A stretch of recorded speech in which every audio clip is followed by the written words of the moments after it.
Hello बच्चों, नमस्ते। कैसे हैं आप सब लोग? उम्मीद है शानदार, जिंदाबाद, जबरदस्त होंगे।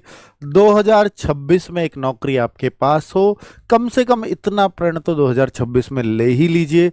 अगर 2026 के शुरुआत में भी अगर कोई ऐसा प्रण ना ले पाए और यूपी पुलिस की वैकेंसी सामने हो, तो फिर जाहिर सी बात है कि फिर आपकी मानसिकता में दिक्कत है।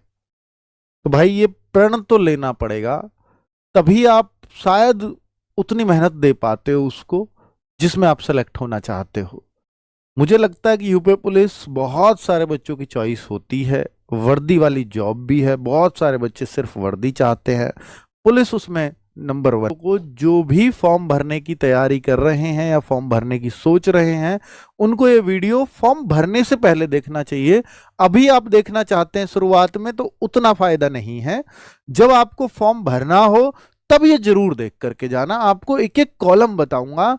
हो सकता है इसको बहुत सारे लोग जो फॉर्म भरते हैं साइबर कैफे में बैठकर, वो भी हो सकता है बहुत सारे हमारे स्टूडेंट्स हों, तो वो लोग भी देखते हैं।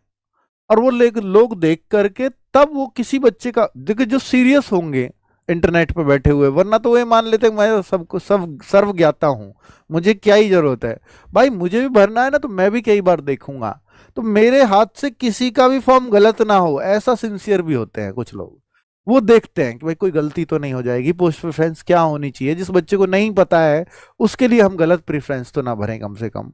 तो भाई, ये आपको ध्यान देना है, क्योंकि आपको सब जगह कैसा इंटरनेट वाला साइबर कैफे वाला मिलेगा आपको नहीं पता। वो उसको आपके करियर की चिंता नहीं है क्योंकि वो उसका फॉर्म भी नहीं है, उसको चिंता होगी भी क्यों। तो आप उसके एक गलती से, क्योंकि आप मैंने बहुत सारे बच्चों को देखा है, सर ये कैफे वाले ने गलत कर दिया, ये तो साइबर कैफे वाले की गलती है, मेरी गलती थोड़ी है। भाई, ये थोड़ी है यार, उन्होंने बोला थोड़ी है भर्ती बोर्ड ने कि आप साइबर कैफे वाले से भरवाओ। वो तो ये मान रहे हैं आपका फॉर्म है, आपने भरा होगा। ठीक है। तो इसलिए वो सब बातें, सब बहाने होते हैं कि भाई उसने गलती कर दी, इसने, ये गलती आपकी है अगर आपका फॉर्म है तो। ऑनलाइन आवेदन करने की अंतिम तिथि देखिए, ये ज्यादा ज्यादा जरूरी है, ये इंपॉर्टेंट बात है कि यहाँ करेक्शन का कोई समाधान नहीं किया गया है। वो बात अलग है, आगे हो जाएगा या नहीं होगा अभी नहीं पता। पिछली बार यूपीएसआई में दे दिया था उन्होंने जब बच्चों ने बहुत रिक्वेस्ट की थी, पर अब होगा या नहीं होगा मुझे भी नहीं पता, आपको भी नहीं पता। तो हमारा ध्यान किस पे होना चाहिए कि फॉर्म में कोई गलती ना हो जाए फॉर्म में कोई गलती ना हो जाए भाई। इसलिए वीडियो देखना जरूरी है। कुछ बच्चे तो फॉर्म भर भी आए होंगे, मुझे पता है, ऐसे एडवांस बालक भी हैं यहाँ पर। तो फॉर्म कैसे भरना है, इस वीडियो को देख करके आप अपना फॉर्म खुद भर दोगे घर पे बैठ करके। इतनी सहजता से बताऊंगा हर एक चीज। UPPBPB.gov.in, ये गूगल क्रोम पे जाकर के ये टाइप कर दोगे तो आपको सही वेबसाइट मिल जाएगी। वेबसाइट का इंटरफेस कुछ इस तरह से होगा। इसमें आपको क्या क्लिक करना है, या तो यहां आ जाए आरक्षी नागरिक पुलिस, इस पे क्लिक कर दें, पर ये चलते रहते हैं ऐसे। तो फिर यहाँ नोटिस वाले कॉलम पे क्लिक करें, तो नोटिस, फिर ये रुक जाएंगे तो इस तरह से नोटिस आएगा, इस तरह से ऊपर ही ये रुक गए। इस पे क्लिक करते ही फिर ये आ जाएगा, ओके कर दें। ठीक है। अब ओके करने के बाद फिर ये आप इस पेज पे पहुंच जाते हैं। तो यहां पर अगर आपने पहले कभी कोई फॉर्म इस भर्ती बोर्ड की वेबसाइट पे नहीं किया है तो ओटीआर भी नहीं किया होगा। तो ओटीआर करने वाले बच्चों को रजिस्टर हेयर दबाना है, जो पहली बार फॉर्म भर रहे हैं भर्ती यूपी पुलिस का। या जिसने एसआई का भर दिया उसको जरूरत ही नहीं है, जिसने होमगार्ड का भर दिया उसको ओटीआर की जरूरत नहीं है, वही वाला ओटीआर। यहाँ लॉग इन विद आधार या log in with DG locker, log in with account, तो मुझे लगता है कि अकाउंट के अगर आईडी पासवर्ड याद है तो उससे कर लो। डीजी लॉकर पे सब होंगे नहीं, तो लॉग इन विद आधार भी कर लीजिए, कि अगर आपके आधार में आपका ही मोबाइल नंबर है तो फिर उससे बढ़िया कोई बात नहीं है, फिर इसको क्लिक कर दीजिए। और जो बच्चे ये कह रहे हैं कि सर मुझे ओटीआर करना है तो ओटीआर कैसे करूं, तो ओटीआर वाले बच्चे एक वीडियो देखें, यूपी पुलिस ओटीआर डाल दें बस। ओटीआर कैसे करें तब भी देख लेंगे। 8.25 लाख बच्चे देख चुके हैं इस वीडियो को, शिवम सर ने बना रखी है एक एक पॉइंट।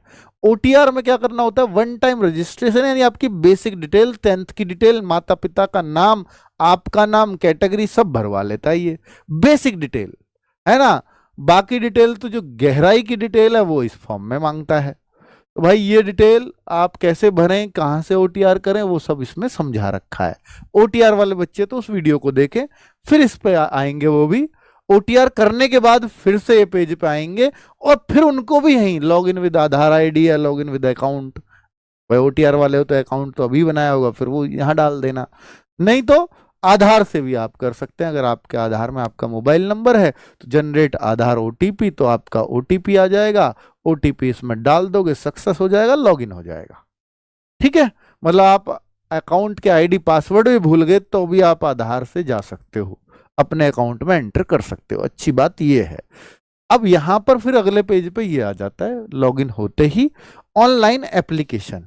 ऑनलाइन एप्लीकेशन पे क्लिक करेंगे तो वहां ऑनलाइन एप्लीकेशन में आजकल एक ही भर्ती चल रही है, वो यही यूपी पुलिस वाली है ना, क्योंकि पहले तो इस पे होमगार्ड भी आता है यहाँ पर, होमगार्ड के तो फॉर्म कंप्लीट हो चुके हैं अब। तो यहाँ फिर वो अप्लाई पे कर दें। चल रही है एसआई की, एएसआई वाली चल रही है, अच्छा अच्छा। हाँ वो भी चल रही होगी भाई, एएसआई वाली शायद नीचे होगी। हाँ ये रही, दो भर्ती चल रही है। तो ये रहा, इस पे टिक करेंगे जब आप इसका फॉर्म भर रहे हैं तो यूपी पुलिस वाली ये है भर्ती। इसका नॉन क्रीम लेयर करना है इसको, अगर आप ओबीसी का फायदा लेना चाहते हैं और ओबीसी सर्टिफिकेट है आप पर, उस पे भी लिखा रहता है NBC non NCL non cream layer लिखा रहता है।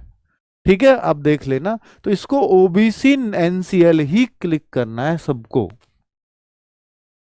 जिनका ओबीसी का सर्टिफिकेट। और भाई फिर ये श्रेणी प्रमाण पत्र मतलब कैटेगरी प्रमाण पत्र जो है, ये आपका जारी करने वाला जिला, जैसे मूल निवास में भरा आपने, किसको कौन जारी करता है, अथॉरिटी एसडीएम है, तहसीलदार है, कौन है, वो इसमें सेलेक्ट हो ही जाएगा। और बाकी श्रेणी प्रमाण पत्र जारी करने की तिथि, यानी तिथि भी आपको इस पे से डल जाएगी। श्रेणी यही है, कैटेगरी वाला ही। तो भाई श्रेणी प्रवेश प्रमाण पत्र आवेदन संख्या फिर से वही डालनी है, और ये प्रमाण पत्र क्रम संख्या, सर्टिफिकेट का सीरियल नंबर। तो ये सब वही डिटेल जो आपने डोमिसाइल में डाली, ऐसी ही आपको जाति प्रमाण पत्र में डालनी है। क्लियर है सारी बातें, यहां तक कोई डाउट नहीं है ना किसी को भी। और ये बहुत इंपॉर्टेंट डिटेल है, इनको जरूर जरूर देना है आपको। ठीक है, और थोड़ी बहुत मिस्टेक हो जाएगी, वैसे तो मैं कहूंगा कि नहीं चलेगी, पर थोड़ी बहुत यहाँ सीरियल वीरियल में चल जाती। परेशान मत होना, अगर आपने फॉर्म भर दिया और आपकी गड़बड़ हो गई है तो आगे सुधार लेना। वैसे सुधार का मौका अभी तो नहीं दे रखा, शायद आगे मिल जाए। ठीक है, पर कोशिश करो। तो भाई सर्टिफिकेट का इतना भी ध्यान रखना, मूल निवास आपका कितना भी पुराना चल जाएगा, लेकिन ओबीसी का सर्टिफिकेट, ईडब्ल्यूएस का सर्टिफिकेट 1 अप्रैल 2025 के बाद का बना हो। कल बताया था मैंने वीडियो में, 1 अप्रैल 2025 के बाद का बना हो और 30 जनवरी 2025 से पहला बना हो, 26 से पहला बना हुआ हो। 30 जनवरी 2026 से पहला, 1 अप्रैल 2025 से बाद का ईडब्ल्यूएस और ओबीसी। एससी का सर्टिफिकेट है, किसी का एसटी सर्टिफिकेट है, तो वो